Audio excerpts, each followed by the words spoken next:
Hello everyone. सो ये सो channel हमने बनाया था वो फिलोसफिकल चीज़ों को डिस्कशन करने के लिए। लास्ट सिर्फ मैंने एक ही वीडियो डाल करके फिर बीच में मैंने वीडियो कोई भी अपलोड नहीं किया। इसका कारण था कि मैं कुछ चीज़ों में बिजी था और मैं बहुत सारी चीज़ों को एक्सप्लोर कर रहा हूँ, कंटिन्यूअस कर रहा हूँ। मैंने आपसे बोला था कि यस, ये एक ऐसा चैनल होगा जिसमें हम फिलोसफी, लाइफ और अदर एस्पेक्ट्स को डिस्कस करेंगे। मैं यूट्यूब पे मल्टीपल ईयर्स से हूँ। इस ईयर में यदि देखा जाए by the end of this year 6 years हो जाएंगे जब से कंटिन्यूअस मैं इस यूट्यूब प्लेटफॉर्म पे वीडियोस अपलोड कर रहा हूँ। लेकिन वो एकेडमिक्स से रिलेटेड हैं, वो कम्पिटिटिव एग्जाम से रिलेटेड चीजें हैं। लेकिन इस चैनल को मैंने स्पेसिफिकली फिलोसफी से रिलेटेड चीजों को डिस्कस करने के लिए बनाया था। लास्ट एक जो वीडियो लास्ट मैंने डाला था, यानी वो फर्स्ट वीडियो कह सकते हो, उसमें था अथा तो दर्शन जिज्ञासा, यानी कि इंक्वायरी अबाउट फिलोसफी। इस वीडियो में मैं कुछ चीजों को डिस्कस कर रहा हूँ कि दर्शन क्यों जरूरी है। और अब से रेगुलर रूप से चीजों को अपलोड करता रहूंगा। देखो, फिलॉसफी या कोई भी सब्जेक्ट बहुत वास्ट होता है, तो इनिशियल के फ्यू वीडियोस में भी चीजें सिस्टमेटाइज ढंग से नहीं रहेगी। बहुत सारी चीजें मैं आपसे डिस्कस करना चाहूंगा। ये चैनल बनाने का मेरा एक मकसद ये है कि यदि मैं किसी कम्पिटिटिव एग्जाम का प्रिपरेशन करवाता हूँ और उसमें से स्टूडेंट्स जुड़े हुए हैं, तो वो एक लिमिटेड स्पैन में जुड़े हुए रहते हैं। सपोज कोई प्रिपरेशन कर रहे हैं तो उनका यदि सिलेक्शन हो गया तो फिर वो अपनी लाइफ में जीने लगते हैं। यदि सिलेक्शन इसमें नहीं हुआ तो दूसरे एग्जाम के बारे में सोचते हैं, दूसरी चीजों के बारे में। लेकिन फिलोसफी एक ऐसा एस्पेक्ट है, डायमेंशन है, जिसमें होल लाइफ कनेक्टेड रह सकते हैं। अभी जो हमारे एकेडमिक्स में है, तो फिलोसफी का एक्चुअल जो एजुकेशन स्टार्ट होता है वो आपका अंडर ग्रेजुएशन से स्टार्ट होता है। यानी कि 10+2 जब कंप्लीट कर लेते हो उसके बाद फिलोसफी स्टार्ट होता है। आप देखो, अदर सब्जेक्ट्स हैं, बहुत सारे सब्जेक्ट्स हैं, आपको क्लास 1 से स्टार्ट होता है। कुछ सब्जेक्ट्स होते हैं क्लास 3 से स्टार्ट होता है। कुछ सब्जेक्ट है, जैसे हमारे टाइम में जब मैं सरकारी स्कूल में पढ़ना स्टार्ट किया तो उस समय इंग्लिश क्लास 6 से स्टार्ट होता था। आज के डेट में क्लास 1 से स्टार्ट हो रहा है। संस्कृत हमारे टाइम में क्लास 3 से स्टार्ट हो रहा था। अभी पता नहीं किस क्लास से स्टार्ट हो रहा है, मे बी शायद मेरे अनुसार फर्स्ट क्लास में नहीं होगा, या जो भी है हमारे स्टेट में उस समय था कि 3rd क्लास से संस्कृत थोड़े थोड़े चीजों को। तो वैसे ही यदि आप फिर आगे देखो तो मैथ्स मैथ्स क्या बचपन से ही स्टार्ट हो जा रहा है। लेकिन जैसे साइकोलॉजी लो तो साइकोलॉजी क्या है, 10th आप पास करते हो उसके बाद स्टार्ट होता है। अकाउंटिंग जनरली देखा जाए स्टैंडर्ड फॉर्म में तो एक तरह से स्पेशल मान के चलो 10 पास करने के बाद चीजें शुरू हो रही है। लेकिन जैसे इकोनॉमिक्स देखो, इकोनॉमिक्स ऐसे सेपरेट सब्जेक्ट क्लास 9 से स्टार्ट होती है। तो फिलोसफी एक ऐसा सब्जेक्ट है जो यानी +2 पास करने के बाद स्टार्ट होता है। इसका मतलब है फिलोसफी में थोड़ी एक्स्ट्रा अंडरस्टैंडिंग चाहिए। प्लस देखो, जैसे जितने भी आप कोर्सेज करते हो, कोई भी जैसे मास्टर्स करने के बाद फर्दर स्टडी करते हैं, तो उनको क्या है, पहले जैसे एमफिल बोला जाता था, एक पीएचडी होता है। तो पीएचडी क्या है, ये आपके डॉक्टर ऑफ फिलोसफी। तो पीएचडी यानी फिलोसफी, आप उसमें फर्दर इंक्वायरी करते हो, फर्दर इन्वेस्टिगेशन करते हो। फिलोसफी जो है जीवन में क्यों जरूरी है, कुछ एस्पेक्ट्स हैं, कुछ डायमेंशंस हैं जिसका हम इसमें स्टडी करेंगे। लाइक अदर सब्जेक्ट्स, फिलोसफी की भी कोई एक डेफिनेशन नहीं है। मैं बहुत बार जो स्टूडेंट्स जो पर्सन मेरे से जुड़े हुए हो उनको पता होगा, मैं बार बार जैसे बोलता हूँ कि every person is function of time and environment. यानी कि जो हर व्यक्ति जो है वो अपने समय और अपने आसपास के इन्वायरमेंट का फलन होता है। सपोज करो कि कोई पर्सन आज पैदा हुआ तो वो आज के अनुसार सोचेगा। कोई 2000 ईयर्स पहले पैदा हुए तो वो 2000 ईयर्स पहले के अनुसार सोचते हैं। जैसे आज से आप पहले जाओ, जैसे आप कॉपरनिकस के पहले जाओ, ब्रूनो के पहले जाओ, गैलीलियो के पहले जाओ, तो क्या है, लोग ये मानते थे कि हमारी पृथ्वी जो है वो स्टैटिक है और सारे ग्रह और नक्षत्र पृथ्वी के चारों ओर घूमते हैं। लेकिन आज वो उस चीज को कोई बोलेगा तो लोग हास्यास्पद कहेंगे, और गिडियानो ब्रूनो को उसके लिए जिंदा जला दिया गया। तो विद टाइम पासेस चीजें चेंज होते रहती है। नो डाउट फिलॉसफी भी उसी ढंग से चेंज होते रहती है। जैसे हम सोक्रेट्स को देखें, जैसे फिलॉसफी को एक तरह से अलग अलग डायमेंशन में बांटते हैं। एक डायमेंशन है कालखंड में, जब हम बांटते हैं तो ये होता है प्री सोक्रेटिक फिलॉसफी, फिर होता है सोक्रेटिक फिलॉसफी, और एक होता है पोस्ट सोक्रेटिक फिलॉसफी। अब कुछ लोग जैसे हैं प्लेटो को मानते हैं कि एक तरह से फर्स्ट सिस्टमेटिक ढंग से फिलॉसफी करने वाला पर्सन प्लेटो हुआ। In fact one of the famous philosophy in modern time, obviously वो कह सकते हैं कि वो 19th और 20th सेंचुरी के हैं। ठीक है, तो Alfred north white head, Alfred north white head जो कि बर्ट्रैंड रसल नोबेल लॉरिएट हैं, उनके टीचर रह चुके हैं और उनके फ्रेंड भी कह सकते हो। उन्होंने कहा एक तरह से कि all subsequent philosophy is nothing but footnote of Plato, यानी कि प्लेटो ने बहुत कुछ चीजों को लिखा। तो हम यदि सोक्रेट्स को देखते हैं तो सोक्रेट्स क्या कहते हैं फिलॉसफी के संबंध में, कि philosophy is the pursuit of wisdom and self knowledge, believing it was essential for meaningful life. Socrates कहते हैं कि जो विजडम आपका है वो उसको एक्वायर करना, और सेल्फ नॉलेज, हमने जो नॉलेज प्राप्त किया है वो नॉलेज आपसे डिफरेंट होगा। जैसे जब आप ये देखते हो कि every person is function of its time and environment, तो हम डिफरेंट कंडीशन में हैं, आप डिफरेंट कंडीशन में हो, मैं डिफरेंट इन्वायरमेंट से आया हूं, आप डिफरेंट इन्वायरमेंट से आए हो, हमारे कालखंड अलग हैं, आपके कालखंड अलग। इसका ये मतलब नहीं है कि वो वाटर टाइट सेपरेशन है, हम और आप साथ में हैं, लेकिन हम और आप अलग भी हैं। सपोज करो कि मैं कोई आप में से हो, कि हो सकता है सेम डे हमारे सेम, जिस दिन मैं पैदा हुआ उस दिन आप पैदा हुए, लेकिन मे बी आप हमसे पहले पढ़ना स्टार्ट किया या हमसे बाद पढ़ना स्टार्ट किया, हमारी स्कूलिंग अलग हुई, आपकी स्कूलिंग अलग हुई, तो हम परफेक्ट नहीं है। इवन इफ यदि टाइम कालखंड कुछ मैच कर रहा है तो कुछ नहीं भी मैच कर रहा है, कुछ इन्वायरमेंट मैच कर रहा है तो कुछ नहीं भी मैच कर रहा है। ठीक है, तो सब अलग अलग तरीके से। फिर प्लेटो जैसे बोलते हैं कि philosophy is nature of reality, knowledge and the ideal state. अब आइडियल स्टेट, प्लेटो का जो आइडियल स्टेट देते हैं आज उसकी यूटिलिटी नहीं है, लेकिन फिर भी हम उसको स्टडी करते हैं। एरिस्टोटल देखो, सोक्रेट्स एक स्टार्टर हैं, उनके स्टूडेंट प्लेटो हैं, प्लेटो के स्टूडेंट एरिस्टोटे हैं या अरस्तु जिनको कहते हो। ठीक है, तो अरस्तु, एरिस्टोटेल, एरिस्टोटे, व्हाटसोएवर यू से, वो हैं। और अरस्तु के स्टूडेंट जो है अलेक्जेंडर द ग्रेट, सिकंदर महान है।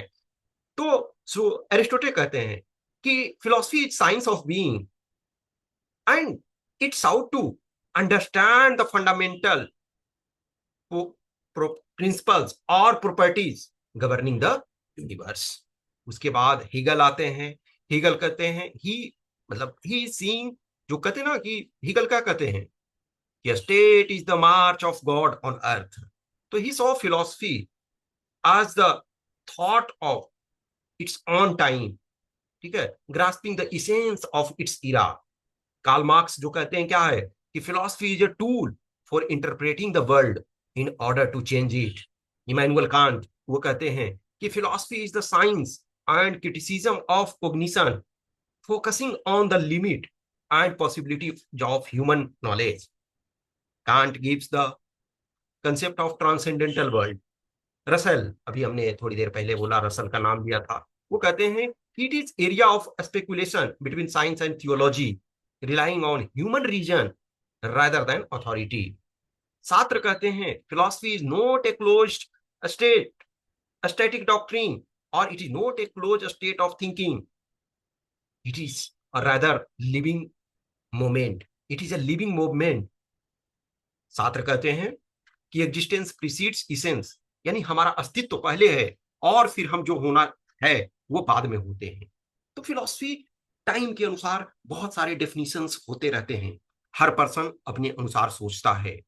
तो हमें फिलॉसफी क्या है, अल्टरनेटिव भी देता है कि हम जीवन में अलग अल्टरनेटिव्स को कैसे सोच सकते हैं। जैसे आप देखते हो यदि आप कॉम्पिटिटिव एग्जाम्स का प्रिपरेशन करते हो तो आप देखते हो 4 ऑप्शन होते हैं, और यदि आप यूपीएससी की तैयारी कभी किए हो, कर रहे हो या करोगे, तो उसमें पाओगे कि कभी कभी लगेगा कि चारों ऑप्शन तो सही लग रहा है लेकिन एक ही ऑप्शन सही होगा। और ये सिर्फ यूपीएससी में नहीं, आप कैट का एग्जाम देखो और different competitive exams, standard exams देखो, कभी कभी आपको लगेगा कि चारों ऑप्शन सही हैं, लेकिन आपको लॉजिक लगाना है, आपको आइडिया लगाना है, आपने जो नॉलेज गेन किया है उसको लगाना है। तो फिलॉसफी जो है वो बहुत सारी चीजों को सोचने का आपको नजरिया देता है, बहुत सारे चीजों को सोचने का आपको तरीका प्रोवाइड करता है। ठीक है। Francis Bacon, one of the famous philosophers, वो कहते हैं कि नॉलेज इज पावर।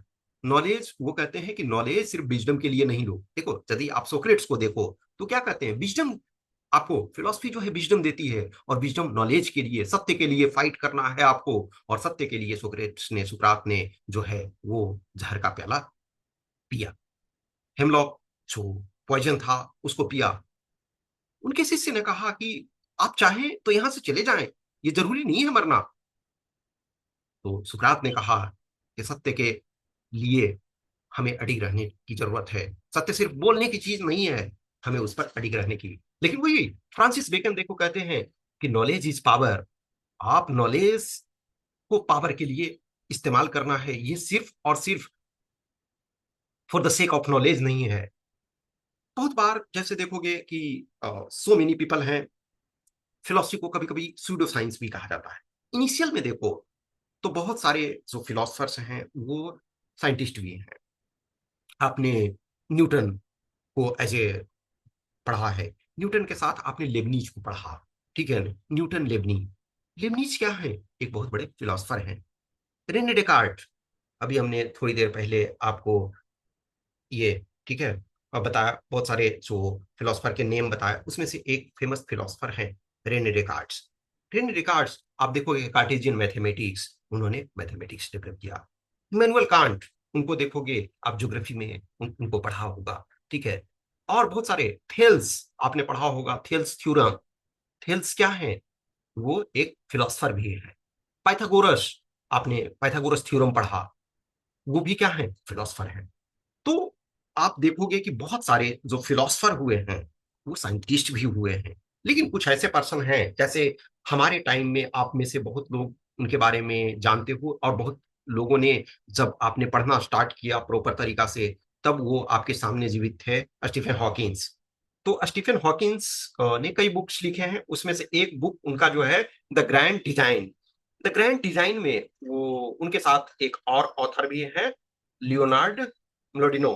ठीक है। तो उनके साथ जो स्टीफन हॉकिंस ने बुक लिखा है द ग्रैंड डिजाइन, उसमें ये कहते हैं कि philosophy is dead because it hasn't kept with scientific advancement and is essentially a waste of time. देखो ऐसे ये स्टीफन हॉकिंस कहते हैं, स्टीफन हॉकिंस कहते हैं कि ये फिलॉसफी आज उसकी यूटिलिटी नहीं है, क्योंकि वो साइंस के साथ कदम से कदम मिला करके नहीं चल पा रहा। यानी साइंस आगे निकल गया और फिलॉसफी पीछे छूट गया। लेकिन ये कंप्लीट ट्रू नहीं है। फिलॉसफी बहुत सारी चीजों को आपको सोचने का नजरिया देता है। फिलॉसफी बहुत सारे चीजों को बताता है। जैसे कार्ल पॉपर भी है, वो भी एक तरह से जो ट्रेडिशनल फिलोसफर हैं उनको काफी क्रिटिसाइज करते हैं। कार्ल पॉपर कहते हैं कि कोई भी चीज यदि है, हमें फॉल्सिफाइबिलिटी के लिए रेडी रहना चाहिए। जैसे आप देखो, फॉर एग्जाम्पल, कोई गांव में डॉक्टर थे, अब वो सारे रोगों का इलाज कर रहे थे। इसका मतलब हम नहीं मान लेंगे कि वो यूनिवर्सल डॉक्टर है। एक वो वक्त था जब एक डॉक्टर सब चीज का इलाज कर रहा है, लेकिन भी धीरे धीरे स्पेशलाइजेशन, मल्टीपल स्पेशलाइजेशन, आज देखते हो सारी चीजों में स्पेशलाइजेशन हो रहा है। आंख का अलग डॉक्टर होगा, नाक का अलग डॉक्टर होगा, कान का अलग डॉक्टर होगा, आंख में भी दो तीन प्रकार हैं, ओके, डॉक्टर अलग अलग होंगे। हार्ट के अलग डॉक्टर होंगे, उसमें भी कई स्पेशलिस्ट होंगे। तो आज सब चीजें चेंज हो रही है। तो कार्ल पॉपर कहते हैं कि हमें किसी चीज को फॉल्सिफाइबिलिटी के लिए रेडी रहना चाहिए। जैसे आपने एक टर्म सुना होगा, black swan. Black swan events होता है कि, और ब्लैक स्वान इन नॉर्मल क्या होता है कि हम अब तक जो जानते आए, फॉर एग्जाम्पल, कि स्वान वाइट होते हैं, लेकिन जैसे ही हमने ब्लैक स्वान को देखा तो क्या हुआ, वो थ्योरी गलत हो गई कि सारे स्वान वाइट होते हैं। तो ये इस चीज के लिए रेडी रहना है। जैसा कि आप जानते हो, फिलोसफी में हम बहुत सारी चीजों को स्टडी करते हैं। हम धीरे धीरे विद टाइम पासेस बहुत सारे चीजों को डिस्कस करेंगे। It is my passion. और जब हमने ये चैनल को पर पहला वीडियो अपलोड किया था, तो मैंने बोला था कि मैं फिलोसफी एज ए एकेडमिक्स के रूप में भी पढ़ रहा हूँ। तो तब जब मैंने पहली वीडियो अपलोड किया था तो मैंने बोला था कि फिलोसफी में हमने एमए में एडमिशन करवाया, मैंने ऑब्वियसली ग्रेजुएशन में भी फिलोसफी पढ़ी। लेकिन फिर बीच में मैंने लंबे समय छोड़ दिया। मैं अदर सब्जेक्ट्स में को पढ़ा, अदर सब्जेक्ट्स को एज ए एकेडमिक्स के रूप में लिया, ठीक है।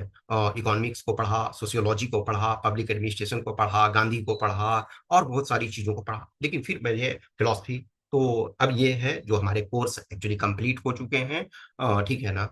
तो उसमें मैं और आगे आने वाले दिनों में मीन्स अब मैं रेगुलर रहूंगा, क्योंकि एक तो मैंने उसमें मास्टर्स भी कंप्लीट कर ली है, फॉर्मेलिटी सारी कंप्लीट हो चुके हैं, बस वन सब्जेक्ट है जिसके असाइनमेंट्स के मार्क्स में ये मेरी गलती नहीं है, वो सिस्टम की गलती है। तो वो जो भी अपडेट कर देंगे तो चीज़ें एक्चुअली मेरे तरफ से वो कंप्लीट हो चुका है। प्लस मैंने एक तरह से वो नेट भी इसमें क्वालिफाई कर रखा है, तो ये मेरी पैशन है, मैं इसको कंटिन्यू करना चाहता हूँ। इसमें से आप लोग का एक सहयोग ये होता है कि आप कुछ कमेंट करना चाहते हैं, कमेंट कीजिए, कुछ क्वेश्चंस पूछना चाहते हैं, कुछ क्वेश्चंस पूछिए। मैं कभी ये नहीं कहूंगा कि मैं एक्सपर्ट हूँ, कोई भी नहीं कर सकता है। मेरे ओपिनियन में चीजें लर्न होते रहती है, मैं भी इसमें अधिक से अधिक मुझे टाइम देने की जरूरत है। मैं फिलॉसफी को एज ए पैशन के तौर पे, इंटरेस्ट के तौर पे, मैं बचपन से ही, मैंने शायद पहले वीडियो आप देख सकते हो तो उसमें मैंने आपको बताया है कि मैं बहुत लंबे समय से इसको एज ए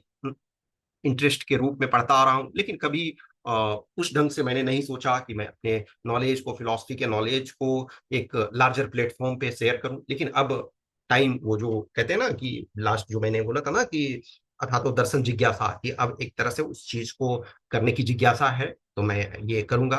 फिलोसफी में आप देखोगे कि बहुत सारे सब्जेक्ट्स होते हैं, जैसे आप देखो मेटाफिजिक्स है, मेटाफिजिक्स में भी कई पार्ट होते हैं, जैसे ऑन्टोलॉजी होते हैं, फिर आपका फिलोसफी ऑफ माइंड होता है, फिर फिलोसफी ऑफ रिलीजन होता है, फिर आप इपिस्टेमोलॉजी यानी कि जो आपका नॉलेज थ्योरी उसमें है, what is knowledge, can be have knowledge, और how do we get knowledge. फिर आपका लॉजिक होता है कि कैसे हम, आर्गुमेंट क्या है, फिर आपका inductive reasoning, deductive reasoning etcetera.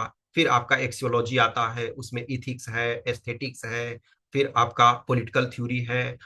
बहुत सारी चीजें हैं। देखो जैसे हर चीज का यदि आप देखोगे तो फिलॉसफी बहुत सारे ब्रांचेज हैं। एक जैसे देखोगे कि तो इंडियन फिलॉसफी है, वेस्टर्न फिलॉसफी है, या कह सकते हो उसको भी वर्ल्ड लेवल पर यदि बांटते हो तो क्या है, एक तरह से वो वेस्टर्न फिलॉसफी है और ईस्टर्न फिलॉसफी है। ईस्टर्न फिलॉसफी में इंडियन फिलॉसफी आ जाता है, जापानीज फिलॉसफी आ जाता है, चाइनीज फिलॉसफी आ जाता है, और भी जैसे है इस्लामिक फिलॉसफी आ जाता है। तो हर किसी का ये एक बहुत वास्ट चीजें हैं। तो धीरे धीरे आगे आने वाले दिनों में चीजों को डिस्कस करेंगे। जो दरअसल इस वजह से जरूरी है कि ये हमें लाइफ में अल्टरनेटिव्स देता है, प्लस हमें कभी बुरे वक्त में होते हैं तो उसमें हमें समझने का मौका देता है कि हम ही दुनिया में सबसे पीड़ित नहीं है। जैसे बुद्ध ने जो चार आर्य सत्य दिया है ना, कि जीवन दुख है, मीन्स देर इज सफरिंग, तो दुख है। फिर उसके बाद जो उन्होंने है कि दुख का कारण है, यानी उसे समुदाय कहते हैं। समुदाय यानी कि ओरिजिन या रीजन, भाई कुछ तो दुख है तो उसके कारण है। तो कारण में क्या है कि आपका इग्नोरेंस। अभी हमने जो फिलॉसफी यदि देखा जाए तो विजडम ऑफ नॉलेज, आपको नॉलेज जो डिफरेंट डिफरेंट डेफिनेशंस दिया, तो at the end of the day क्या होता है कि आप नॉलेज के प्रति अवेयरनेस, जो फ्रांसिस बेकन जैसे कहते हैं कि नॉलेज इज पावर। तो आपको at the end of the day सब क्या है, नॉलेज, इंक्वायरी। इंक्वायरी से क्या नॉलेज ही प्राप्त कर रहे हैं ना। आप जो भी पढ़ाई कर रहे हैं या लाइफ में बिजनेस कर रहे हैं, सब में जिसमें जितनी आपकी नॉलेज है, सपोज करो कि एक पर्सन डॉक्टर हो गए, तो उनको क्या है, डॉक्टरी के फील्ड की जितनी ज्यादा नॉलेज होगी वो उतना अच्छा डॉक्टर होंगे। यदि आप एक डिजाइनर हो, डिजाइन की जितनी अच्छी पकड़ होगी उतना आप अच्छा होगे। सपोज आप एस्थेटिक्स यानी ब्यूटी, किसी चीज को जैसे देखते हो, कोई कला बनाते हैं, कोई आप कुछ मंदिरों को देखो, आर्किटेक्चर को देखो, आर्ट को देखो, हजारों साल से आप उसकी प्रशंसा कर रहे हो, ताजमहल की सब प्रशंसा कर रहे हो, क्या है उसमें, एस्थेटिक है, आर्किटेक्चर है। उसमें क्या है, जिन पर्सन को नॉलेज, आप आज आज आपको बोले कोई एक पर्सन हो, सपोज करो कि आप हिस्ट्री पढ़ रहे हो, आप ताजमहल के बारे में बहुत कुछ पढ़ चुके हो, क्या आप ताजमहल को बना पाओगे? नहीं, क्योंकि उसके लिए स्पेशल नॉलेज होगा। तो जो फिलॉसफी है ये हमें जरूरी है कि हमें लाइफ में अल्टरनेटिव मिलता है।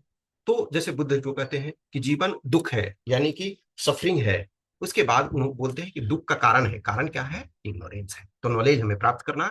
फिर उसके बाद होते हैं दुख निरोध, यानी कि जो एंडिंग, यानी यदि दुख है, दुख का कारण है, तो कारण का एंड भी होगा और उसका एक मार्ग भी है। तो जो बुद्धिज्म में अष्टांगिक मार्ग दिया गया है, कुछ लोग ऐसे होते हैं कि फर्स्ट स्टेज पे ही रह जाते हैं कि सर्वम दुखम। जैसे एक जो आर्थर शोपेनहावर है, जो कहा जाता है कि मोस्ट पेसिमिस्टिक फिलोसफर है, उन्होंने, उनको कहा जाता है कि ऐसा एक तरह से इन्फेरेंस कि भाई लकी, सबसे लकी वो लोग हैं जो पैदा ही नहीं हुए, ठीक है ना। लेकिन हम जब इस दुनिया में हैं तो हमारे पास दुख भी आएंगे, लेकिन हमें ये जानना होगा कि दुख क्यों आ रहा है। तो जब हम उसका कारण जानते हैं तो उसका ये सोचेंगे कि यस, कोई भी दुख है तो उसके निवारण है, और निवारण के उसके तरीके हैं, बहुत सारी चीजें हैं। आगे आने वाले दिनों में मैं चीजों को रेगुलर रूप से करूंगा, अपडेट करूंगा। और इसमें ऑब्वियसली है आपकी सहयोग की जरूरत है। कुछ चीजें हैं शुरू में आपको थोड़ा हैफेजर्ड लगेगा, और ये भी लगेगा कि बहुत सारे चैनल्स हैं, बहुत सारे लोग हैं, तो फिर क्यों एक्स्ट्रा। हर की अपनी ओपिनियन है, हर के अपने इंटरेस्ट हैं, हर के अपने पैशन हैं। तो मैं भी जो कुछ मैं लर्न किया उसको शेयर करना चाहता हूँ। बहुत सारे स्टूडेंट्स हैं, मैंने ऑलरेडी बोला कि जो सपोज करो कि वो प्रिपरेशन कर रहे थे, अब प्रिपरेशन उनका समाप्त हो गया, यानी वो या तो सेलेक्ट हो गए या फिर उनका एज खत्म हो गया, अटेम्प्ट खत्म हो गए। फिर सपोज करो कि वो किस ढंग से जुड़े रह सकते हैं, तो एक ये चैनल इस ढंग का है कि इसमें हमेशा जुड़े रह सकते हैं। इसमें मैं हमेशा, जैसे जैसे आगे चलते जाएगी बहुत सारी चीजें मैं इसमें डिस्कस करता रहूंगा। Okay, thank you.